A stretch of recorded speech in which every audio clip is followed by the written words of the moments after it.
Söhbət əgər İslam dinindən və Qurandan gedirsə, mütləq eşidəcəyimiz bir sual var. Niyə Quranda hər şeydən danışılmır? Ancaq dəvədən, çöldən, xurmadan danışılır. Demək ki, Quran tək ərəblər üçündür. Gəlin indi görək, dinsiz kəsimin iddia etdiyi bu sualın altı nə qədər doldu.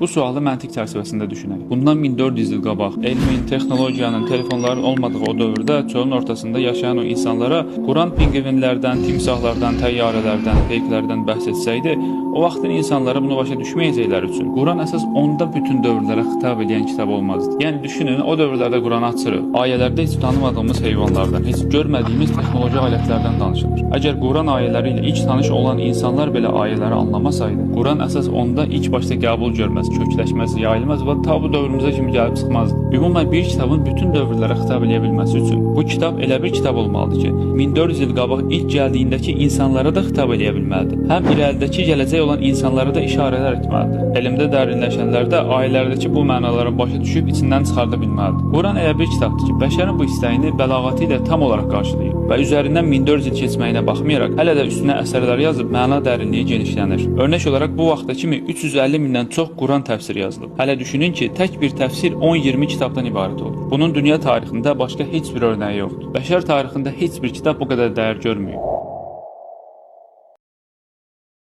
Bəzi müsəlmanların və əsasən dinsizlərin Qurandan istədiyi bir şey var. Deyirlər ki, əgər Quran Allah kəlamıdırsa, içində gözlə görüb və görmədiyimiz, gələcəkdən və keçmişdən, ümum hər bir şeydən tək-tək danışılmalıdır. Əks təqdirdə haşa, Allah kəlamı ola bilməzmiş. Gəlin görək, həqiqətən də doğru deyirlər.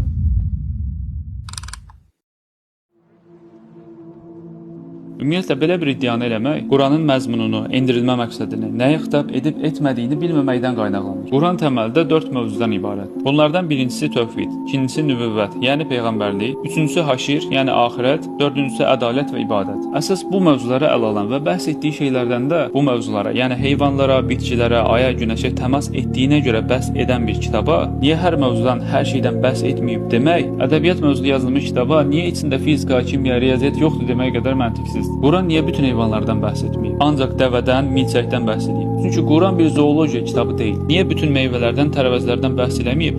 Ancaq əncirdən, zeytundan, xurmadan bəhs edib. Çünki Quran bir botanika kitabı deyil. Niyə kosmosdan, göy üzündən ayrıntılı bir şəkildə bəhs eləməyib? Çünki Quran bir astronomiya kitabı deyil. Bu kitabın həm sahəsi, həm də məqsədi fərqlidir. Quranda niyə hər şeydən bəhs edilməyib deyən ateistlər nə dediklərini sözləri də başa düşmürlər. Heç bu sualı qabaqlarına qoyub düşünmürlər ki, həqiqətən tək bir kitabda bütün bu yaradılışdakı hər bir şeydən tək-tək danışılmağı mümkündür. Gəlin bir yerdə yoxlayaq. Həqiqətən tək bir kitabda gözlə görüb görmədiyimiz hər bir şeydən ən incə ayrıntısına kimi danışmaq mümkündür.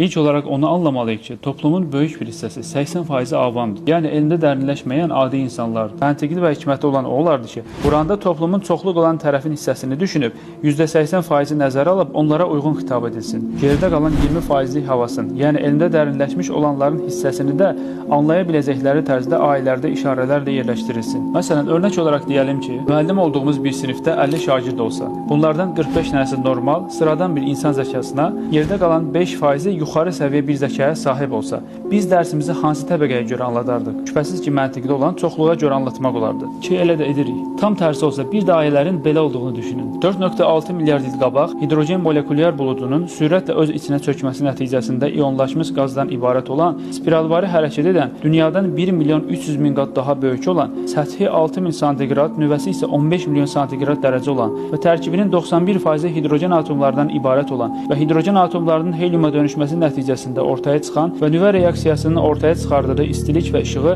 dünyaya 150 milyon kilometr uzaqlıqda olduğuna görə dünyaya çatması 8.20 saniyə çəkən günəşi yaradan Allaha həmd olsun. Əgər ki, Quran məsələn günəşi bizə bu tərzdə anlatsaydı, həm keçmiş əsrlərdəki insanlar, həm də gələcək əsrlərdə gələcək olan, yəni indiki dövrümüzdə insanların 5-10%-dən başqa ayələrdən heç kim heç nə anlamayacaqdı. Yəni Quran kiçik bir topluma xitab edəcəkdi və zamanla da heç kimin oxumadığı bir kitab olacaqdı. Həm də bu suala insafla baxsaq, Quranda indiyənə kimi yaradılan yaradılmış çiçəkdən böcəyə, dağlardan dənizlərə, ulduzlardan qalaktikalara kimi hər şeydən danışılmış olsaydı, Quran indi 604 səhifə yox, milyonlarla səhifə olardı və heç bir bəşər övladını oxumağa ömrü yetməzdi. Bu səbəblə Quranın hər bir kəlməsi qısa, net, veciz sözlərlə bütün əsrlərə xitab eləyəcək şəkildə yazılıb. Yəni qısaca bu sualı ortaya atanlar verdikləri sual ətrafında biraz düşünsəydilər, susub özlərini bu qədər gülünc vəziyyətə salmazdılar. Bundan bir qədər qabaq bizə daim rəylərdə Quranda niyə qardan, dinozavrlardan, yaradılışdakı bütün hər şeydən tək-tək danışılmır deyə sual gəldiyindən, Quranda niyə hər şeydən danışılmır deyə bir video hazırladı. Bir müddət sonra bu videonu izləyənlər də belə bir sual yaranacağını düşündü. Əgər Quranda hər şeydən açıq şəkildə danışılmırsa, bəs niyə Quranın məalında bu kitabda heç bir şeyə əksik buraxmadı və ya yaş görə heç nə yoxdur ki, apaçıq kitabda olmasın kimi ayələr var. Bu ayələr ola-ola necə deyə bilərik ki, Quranda hər şeydən danışılmır? Əvvəla ilk başda onu deyək ki, bəli, Quranda heç bir şey əksik buraxılmıyor. Yaş, quru, hətta kainatın yaranmasından ta indiyənə kimi, hətta bu dünyanın sonuna, qiyamətə kimi hər şeydən danışılıb. Amma necə? Quran bütün insan təbəqələrinə xitab etdiyi üçün üzdən oxusaq, təməl əsas bilməli olduğumuz məsələlərdən bəhs etdiyini görəcəyik. Allaha şərik qoşmamaq, peyğəmbərlərin həyatı, onların həyatından almalı olduğumuz dərslər, ibadət, əxlaq və s. kimi. Bəli, Quranda hər şeydən danışılıb, amma müxtəlif dərəcələrdə. Hər kəs hər məsələni içində görə bilməz. Məsələn, bəzi məsələlər Quranda sərahətən anladılır. Yəni bir növ açıq şəkildə başa düşülən tərzdə. Bəzi məsələlər ibhamən anladılır. Yəni üstü qapalı şəkildə. Və ya bəzi məsələlər işarətən anladılır. Onun belə dərəcələri var. Məsələn, mən bir şeyə sözümlə də işarə edə bilərəm, qaşımla da, gözümlə də, barmağımla da. Bununla belə hətta ixtar tərzində də. Yəni bir növ Allahın bəzi qullarına ehsan etdiyi, ilham etdiyi, ixtar etdiyi mənalardır. Məsələn, huruf-u müqatta hərfləri kimi əlif, ləm, mim və ya yə, sini örnək göstərmək olar. Hətta Risalə Nurda bir qavlə görə Kitab-ı Mübin, yəni yaradılmış bütün hər şey Qurandan ibarətdir. Yaş və quru hər şey içində bulunduğunu bu ayət-i kərimə bəyan edir. Hər şey içində bulunur.